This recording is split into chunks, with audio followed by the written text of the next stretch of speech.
In the 90s and early 2000s, Moscow police tirelessly searched for the Bitsa Park Maniac. Dozens of people were murdered during these 2 decades. However, upon being captured, the criminal had the name changed from Bitsa Park Maniac to the Chessboard Killer. You will understand while I'm talking about the case. Alexander Pitchuchkin, who was responsible for the crimes, is considered to be one of the deadliest murderers in Russian history. Alexander Yuryevich Pitchuchkin was born on April 9, 1974, in the city of Pitchuchkin, north of the capital of Russia, Moscow. He is the son of Natalia Pitchuchkin. There is no information about his father. An important incident happened in his childhood, and many believe this began what would become one of the greatest massacres in Russian history. In 1978, at 4 years old, Alexander was playing on a wooden swing and fell. When he sat up, the chair swung violently in his direction and he didn't have time to dodge it. It hit him squarely on the front of his head. Rushed to the hospital, doctors noted that the accident had severely damaged his frontal cortex, which can lead to serious pathological conditions that affect memory, emotions, and behavior. Such diagnoses are common in high-impact sports athletes such as football players, rugby players, and even fighters. This accident changed Alexander's life. According to neighbours, he had been a sociable, cheerful, polite child who loved to play with the other children in the neighbourhood. He loved animals and even had one cat that he adored. They ate, talked, and slept together. He really was adorable. But after the accident, he developed a lot of learning difficulties. At school, he was bullied by his classmates about the scar on his forehead. He became aggressive in play and could not control his temper. So Natalia, his mother, decided to place him in a school for children with special needs. Alexander's grandfather never agreed with this decision, but it was hers to make. He helped his grandson as far as he could, mostly to show him how intelligent he was. He taught the boy to play chess before he was 10 years old.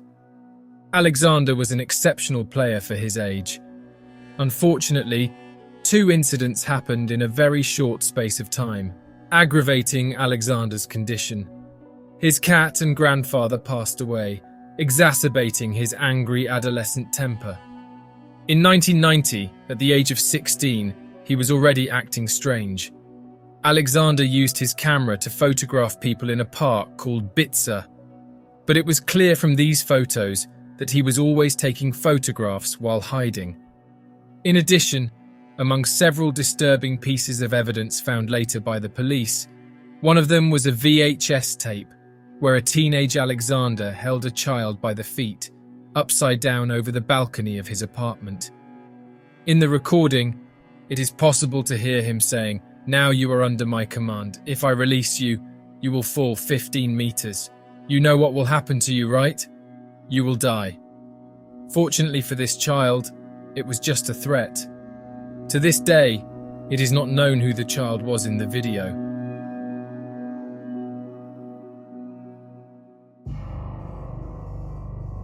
According to the police, Alexander committed his first murder at the age of 18. The victim was his schoolmate. He was in love with the boy's girlfriend. His body was found in Bitsa Park, a place that would be the scene of several other crimes committed by him.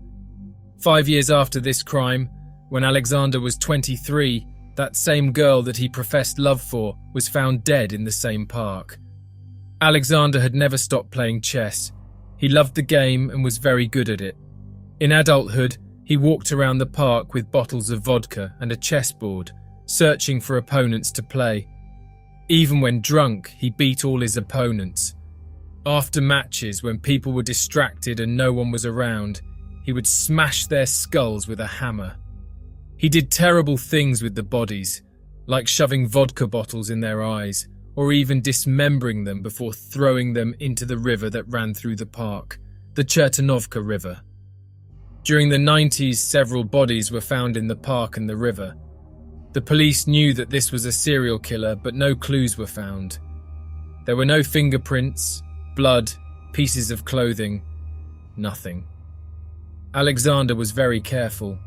During several periods, the police mounted inspections and questioned people on the spot, but it was very difficult to maintain total control of the more than 22 square kilometers of park area. With the police actively searching, Alexander did not take any chances. The months and years passed and finally they left.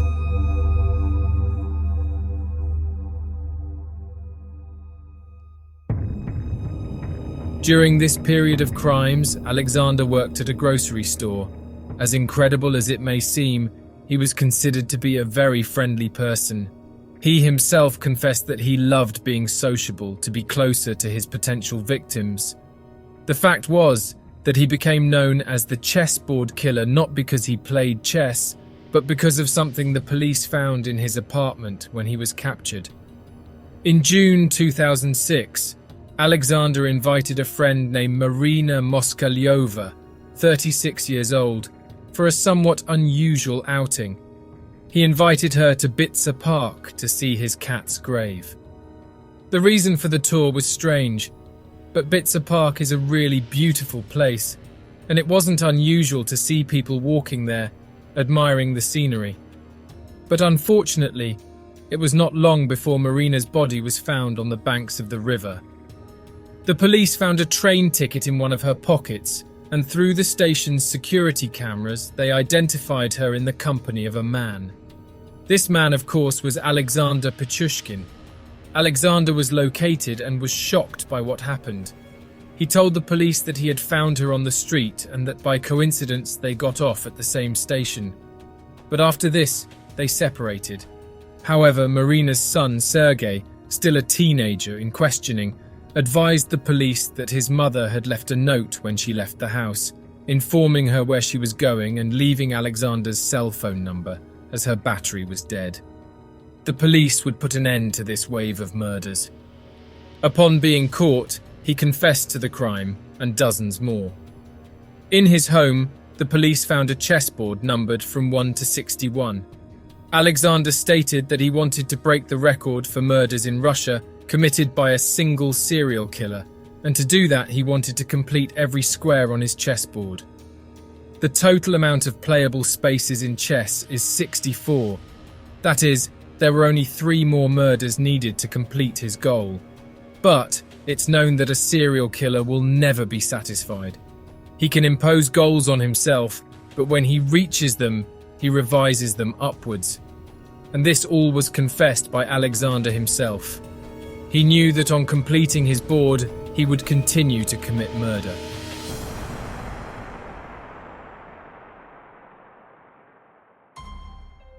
Six weeks of trials took place between September and October 2007. Alexander confessed to all the crimes. He did not regret any of them. On the 29th of September, the judge in charge, Vladimir Usov, read out his sentence. Given the seriousness of the crimes committed, the exceptional danger to society of the accused himself, in order to establish social justice and prevent further crimes, the court considers it necessary to convict Alexander Yuryevich Pitchuchkin to life imprisonment, being the first 15 of them to be held in solitary confinement. Alexander was charged with 48 murders and 3 attempted murders. However, he was not happy with this and requested, through his lawyers, that the authorities convict him of 12 more murders, bringing the total to 60. Despite this request, there was no evidence to incriminate him further. This total number also did not match the total recorded on his board. In an interview, he described how he felt when he committed the crimes and what were the reasons for his actions. Taking someone's life made him experience an unending orgasm. He killed to live. The power of ending someone's life. The pleasure brought greater and greater pleasure. He felt like a god to these people, because he was the one who opened the door for them to have access to a new world. In jail, Alexander only receives visits from his mother, and today, over 15 years later, he remains in solitary confinement.